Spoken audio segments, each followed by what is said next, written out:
Mark Howard has been training business owners for over 20 years with online business tools and strategies that help them grow and succeed. If you want to grow your business fast and save time, then keep listening. If you want to grow it even faster in less than 3 months, then visit www.businessmachine.co.za. And now, here's Mark. Good day, this is Mark Howard from the Business Machine, and in this episode I thought I'd share with you a fantastic Q&A session that was going online about a week ago between myself and a couple of web developers around the world, and I'm going to go through those in a second.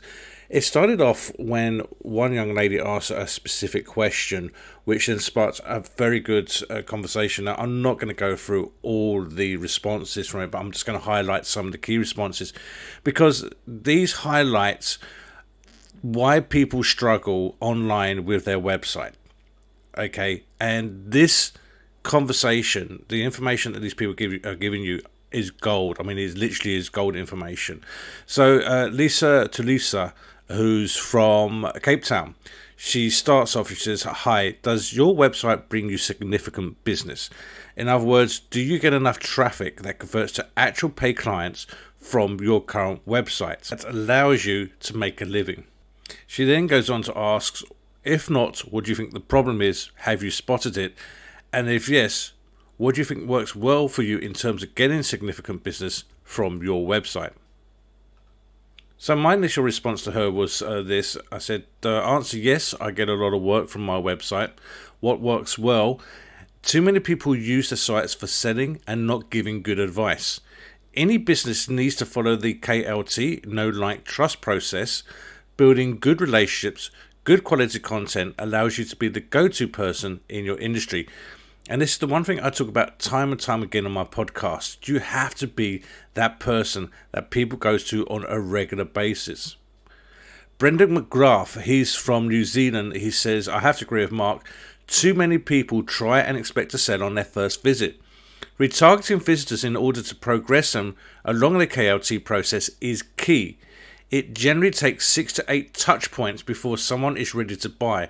Unfortunately, most websites aren't set up to deliver any more than the one touch point. So your next question is going to be, well, Mark, what are touch points? Well, quite simply this. These are ways for you to connect with visitors as they come through. Your call to actions, your headlines. Are you retargeting them through Facebook, for Facebook advertising, for example, and other retargeting methods? Do you have easy contactable information, such as a form, a phone number, and an email are all pertinent on a website? Pop-ups as well to get people to encourage to buy things from your site later on or give them discount offers. Abandoned carts, recovery systems, if you're using WooCommerce, for example, all key touch points that you could be looking at.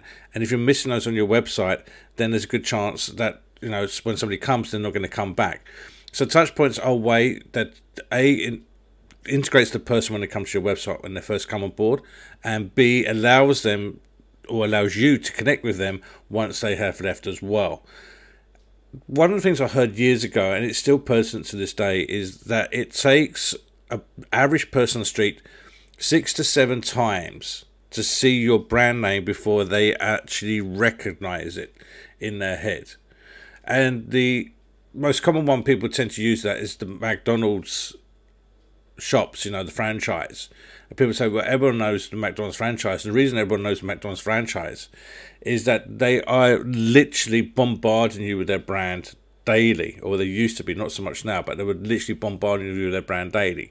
So that's where you've got to try and get to. I know you can't necessarily do it to that length of scale, but if you can get to that type of thing where people are seeing your brand and recognizing your brand within 6 to 8 points, that's when they start to associate your logo and your brand with your business. Marlon Marcia, I hope I got that right. He says, my website gives me 90% of my business. I agree with both Brandon and Mark. He says, I have a lead magnet that captures the details. I then send them a link to a long form video that goes into details. I then follow up with a Facebook ad and regular emails. Over time, this process warms up the prospect until they're ready to book an appointment. So this is going back to the 6 to 8 touch points that Brandon was talking about earlier on. And what Marlon's doing there, he's actually breaking it down exactly how he does it. And the way he does it's actually quite typical as well. He's using a lead magnet, he's using tripwires, and he's then using follow-ups with Facebook advertising and email marketing. Okay, so these are great ways to get someone to eventually come back to your site and buy. Now, think about this for a second. Do you buy the first thing online you see as soon as you see it? The chances are you don't buy it. Now, last couple of weeks, I've been on Amazon Prime buying some bits and pieces for the home office. And because I've seen something specific, wow, that's exactly what I'm after. So I'll give you an example. I was after a stand-up desk. And I saw a number of sites are selling these stand-up desks. They all look good. They all look great. They're all within my price range. I didn't have a problem with absolutely any of them.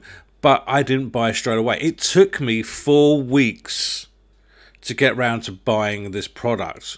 Not because I didn't have the time or the money. It's just that it wasn't right for me at that moment. And the only reason I decided to purchase it 2 days ago was the fact that an advert appeared up on Facebook. I went, oh yeah, I was looking at stand-up desks. I totally forgot all about that. And that's when I went back in, done some research. It was obviously then the right time for me to buy it.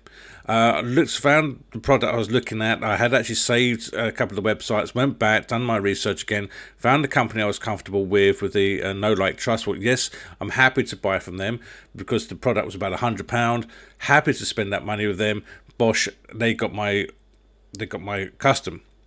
So this comes back to what Marlon's saying. You know, you've got to have a process in place. Don't have a website, put up a website and think, wow, that's it, that's done. And this is the problem where a lot of people have when they're using these self-build systems like Wix. Why you'd use Wix is beyond explanation in my books, but never mind. When you're using systems like that, if you do not understand simple processes, sales funnels and sales processes, then it doesn't matter how good your website is, it doesn't matter how good it looks, it's not going to work for you. It's really is as simple as that. And finally, I just want to finish off with one comment from Peter Sawyer from the US. And this is an interesting take as well. So it's a slightly different approach. And he actually says, our website, I found, does not generate business. Okay, now this is interesting. But it does give you, presents and establishes your brand and reputation. Unless you're selling a product that goes viral, most people just glance at the website for service to see what you have to offer, and probably if there's a deal to be had, they will go for it. Okay, so this is going back to what I said earlier on. Now, maybe Peter hasn't got the sales funnel process quite right in place at the moment. I'm not sure exactly what he does, but he said this: I found that word of mouth works best, followed by Yelp and even Facebook pages. Also keeping your Google business listing updated. Many people who have found me on Yelp or have found me via the reviews because there's lots of competition, so you need to get great reviews and have people rave about you. It works for me. Now, that not just only works for him, that will work for a lot of people as well. And this is the other side of things. Yes, you've got to have a sales funnel in place, but as Peter has quite rightly said, you need to be on Facebook. I love the fact that he's using Yelp as well. That's a great idea. I never even considered that. Google business listing is an absolute must. How many companies out there are not even using that simple free tool to drive traffic to their website? I repeat that, simple free tool to drive traffic to your website. Okay, and then he's talking about reviews as well. Good, honest, solid reviews. So whenever I do work for a client, it doesn't matter what the work is, I will always send them an email, you know, so just let them know everything's going ahead and these are the next updates and this is what we're going on. And at the bottom of the email, it says quite simply, if you love the work that I've done for you, if you want to help me out and love to leave me a review, then please click on the following link. It will take you to Google reviews. It will take you 2 seconds, I promise you. If you don't want to leave a review, I will not be upset. So what I'm asking the person is, it's up to you. If you want to leave me a review, you can. If you don't want to, it's entirely up to you. And that's a great way to generate reviews from clients as well. Don't be too frightened if clients don't give you a 5-star. Okay, and this is just one top tip for you on this. If you go to a site where they've just got 5 stars all over the place, you might be a little bit wary of why they're getting so many 5 stars. If you've got someone who's got a mixture of 3, 4, and 5 stars, maybe it's got an average of maybe 4.5, something along those lines. That's the type of site you want to go for, because people tend to be giving more general reviews. People don't always give 5-star reviews. You can ask for 5-star, I do, but I actually encourage people and say to them, look, can you just give me a 4-star? And it's like, well, I want to give you 5. So, no, I want you to give me a 4-star, because that gives you that more reality. It gives people that like and no trust that the reviews that people are leaving you are genuine. Anyway, whatever you're doing in business, have a fantastic time in business. Thanks for listening to our podcast. Don't forget to like and follow us to get more updates sent directly to your inbox every single Friday from the Business Machine.